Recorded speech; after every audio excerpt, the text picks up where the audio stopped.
Hello there, friends. Welcome back to Paula's Kitchen and Studio K. Oh, actually Studio K is over here. Hey, somebody asked me the other day what Studio K stands for. It stands for kitchen.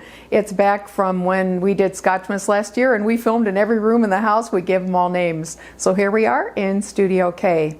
This is the last episode of season 3 of Paula's Kitchen, and we are going down under today. I've got my Australian themed apron from Simone, and I've got one of the 2 amazing cookbooks that I received from Brianna a few months ago. This happens to be by the wonderful author Stephanie Alexander, and Stephanie is going to walk us through a simple and savory beef stew today. First time I've made anything out of this cookbook for you guys on Paula's Kitchen.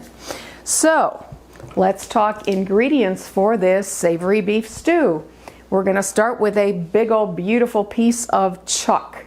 And we are going to add vegetables. We've got carrots, onions, celery, garlic.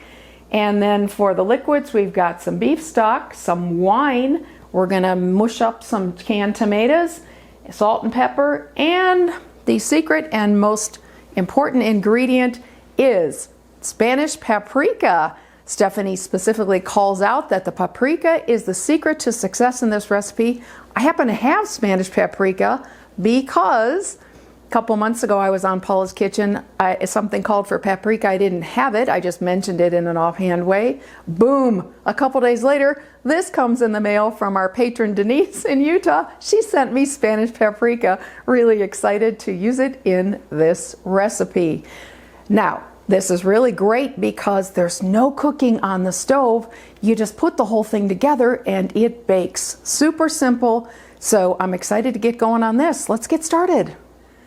Hey, I've been gone for a little while. Let me catch you up.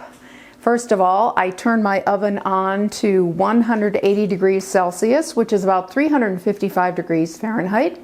So it is warming up. And then a bunch of prep was required, which I did in your absence. First of all, we need 3 nice carrots, cut up in chunks, it says. We need 1 stalk of celery in thin slices. We need 2 onions diced, and I did kind of a rough chop on those because we love onions. And then we need 2 cloves of garlic sliced, so that's our garlic. Then the chuck. Let's talk about this for a moment. I'm sure you're all hearing on the news massive price increases in food. These chuck steaks, I'm going to show you a photo of what they look like. $24. Absolutely shocking to pay that much for chuck. And it took me a very long time to take those 2 chuck steaks and convert them to this pile of trimmed beef. But we're there and we're ready to get going. So the very first step after the prep is done is I need my trusty plastic bag. I need a half a cup of all-purpose flour. And I need my paprika. I need 2 teaspoons of the paprika. So let me, oh, I don't need that. I need this. Let me open this up. And there it is. Oh, look at that color. It's fabulous. So I have my little half teaspoon measure, and I'm just going to do 4 of these. So that's 1 and 4. Amazing. All right, now let me shake up the flour paprika, and I am going to toss all of the beef in this.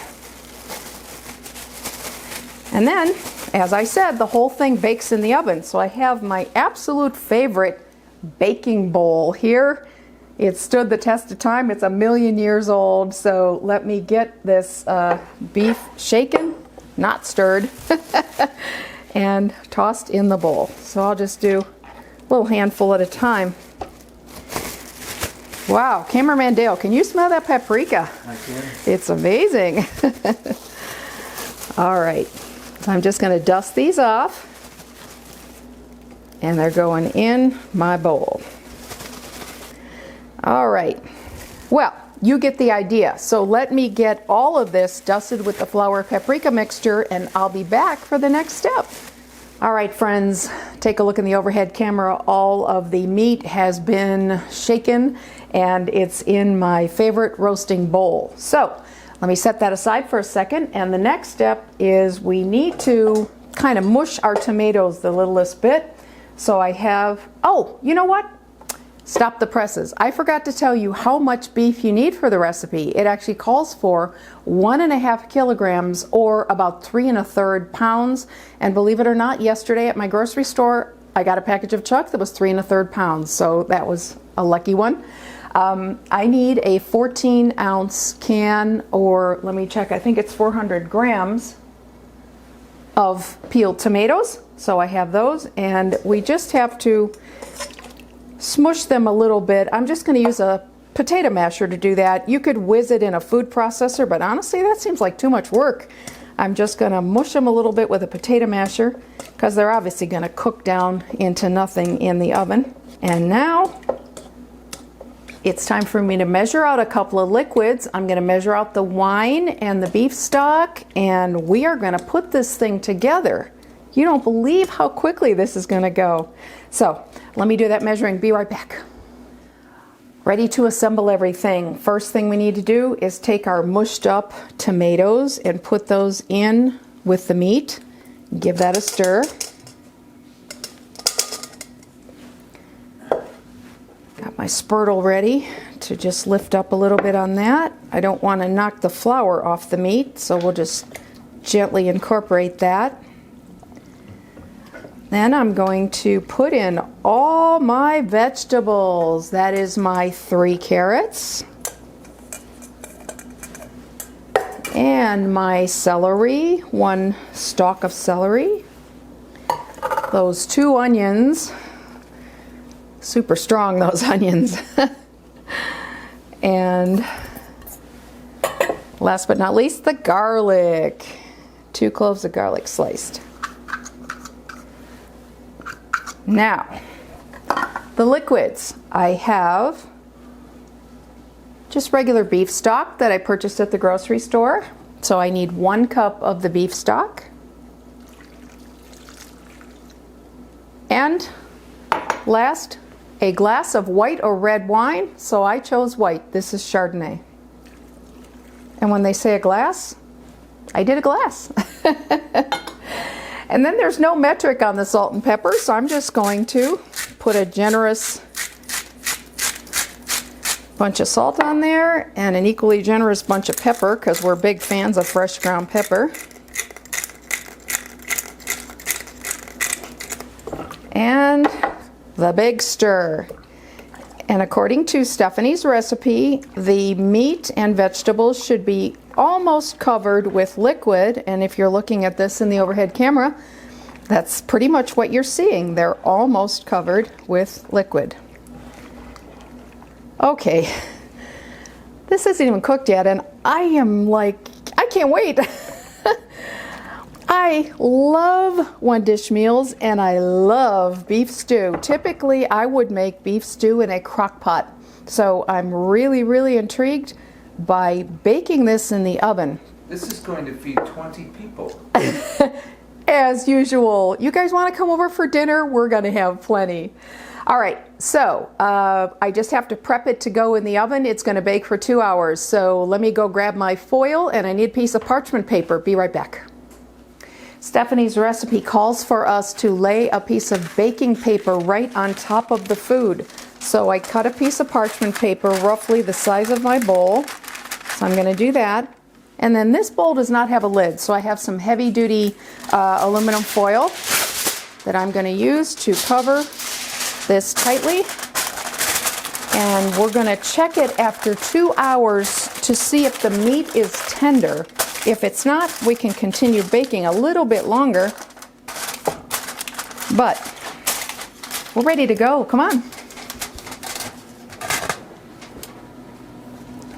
Oven open, like I said, 180 Celsius or about 355 Fahrenheit. In we go. Take note of the time. It's just after 2 p.m. So we will see you right around 4.